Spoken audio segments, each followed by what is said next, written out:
ætlum að halda áfram í föstudagsþættinum sem við tökum hérna upp á þessu sinni á Hótel Tindastól og Sauðárkróki í tilefni atvinnulífshelgarinnar sem framundan. Endilega kynna ykkur það ef að þið hafi ekki þegar gert það.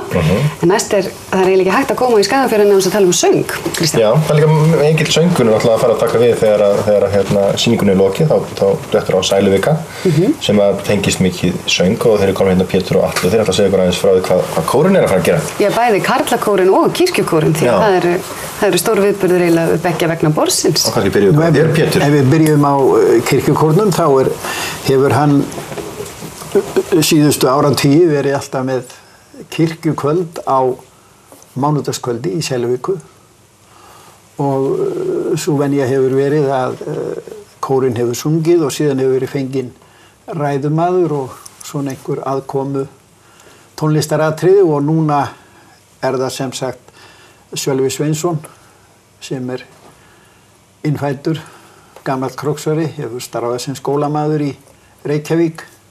Hann kemur og verður með skemmtilegheit og svo fáum við unga stúlku frá Akureyri sem að syngur, Unnur Birna Björnsdóttir og síðan búið til hljómsveit þarna kringum kórinn.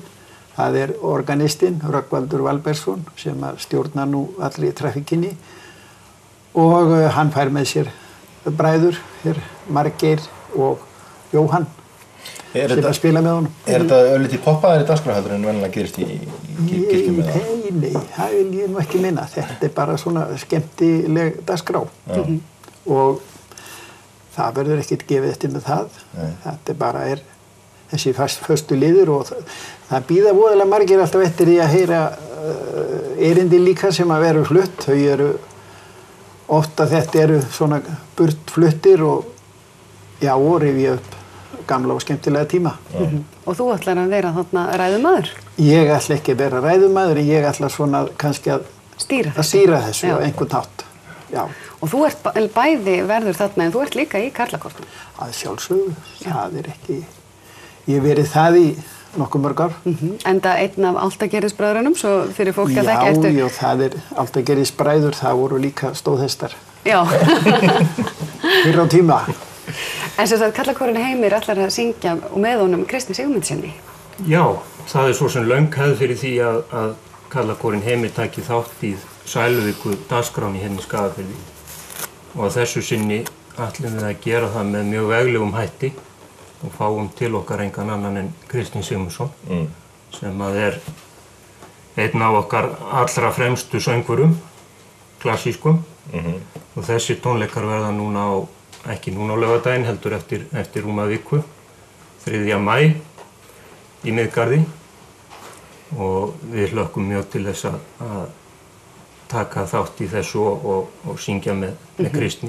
En þetta alltaf stóru viðburður, karlakórinn Heimir og Kristinn Sigmundsson, þetta farið á alla starra. Við viljum meina það já, þetta sé með því metnaðarfyllra sem við höfum gert í talsvert langan tíma og við ætlum svo sem ekki bara að halda þessa tónleika þarna í Miðgarði heldur ætlum við að leyfa Reykvíkingum að taka aðeins þátt í Sæluvíkunni með okkur og fara suður strax daginn eftir og syngja í Hörpunni á sunnudeginum, 4. maí.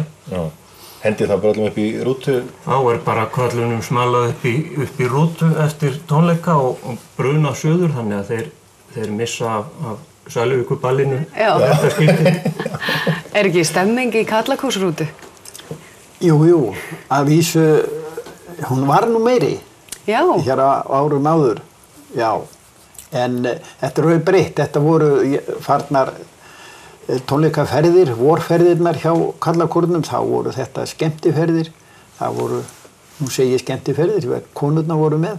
Já. Og það voru teknir í þetta 3-4 dagar og ferðast bara all landið. Núna þurfum við bara að bruna, halda ykkur edrú, taka tónleikan í Hörpu og bruna tilbaka. Já. Það í aðalatriðum þannig. Það aðalatriðum þannig og sjálfsagt finnst einhverjum það skelfilegt.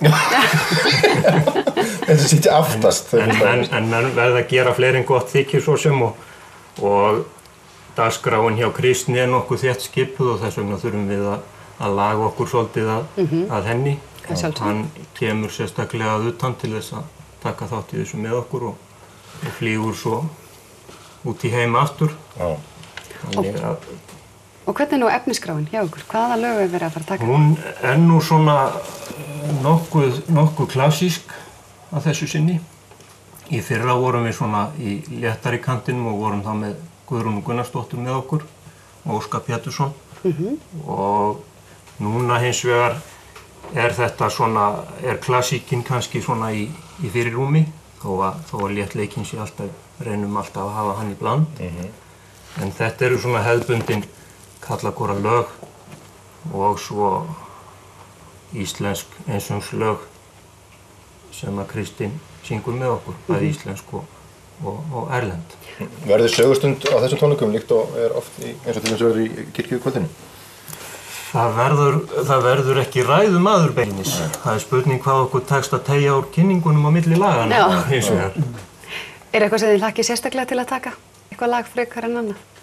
Já, það er náttúrulega alltaf gaman að hlusta á Kristín og þetta eru margar klassíska perlur eins og Nótt eftir Árna Thorsteinsson og Þótt þú langförull legðir til dæmis er sígilt lag alltaf og Hraustir menn og Sundorma. Það er tekið svona á þessu. Ég verð nú að segja fyrir mitt liti að þú mátt taka þetta alveg út úr kóra dæmina, bara tónlistilega séð þetta svakalegur viðburður þetta að binda þessa tvo hesta saman. Já. Við viljum meina það já að við séum að bjóða upp á mann sem bara er hreinlega á heimsmælikvarða með þessu. Það held ég nú. Næsta laugardag. Og Eldborg á sunnudegi og svo það kirkju. Forsala er á miðir.is og harpa.is fyrir tónleikana fyrir sunnudag. Og ekki Kórinn gleyma, afbragðsgóður. Já. Þeir eru eins og alltaf. heitir. Já. Þeir eru í formi. Fínu formi. Og kirkjukórinn á mánudaginn. Já. Það er full dagskrá við þetta. Ljómandi. Kæra þakkir fyrir að koma og bara hvetjum ykkur. Bara takk fyrir okkur. Hvetjum ykkur til þess að kynna ykkur þetta og njóta ef þið getið. En við ætlum að halda áfram hérna í fyrsta þættinum bara rétt á eftir.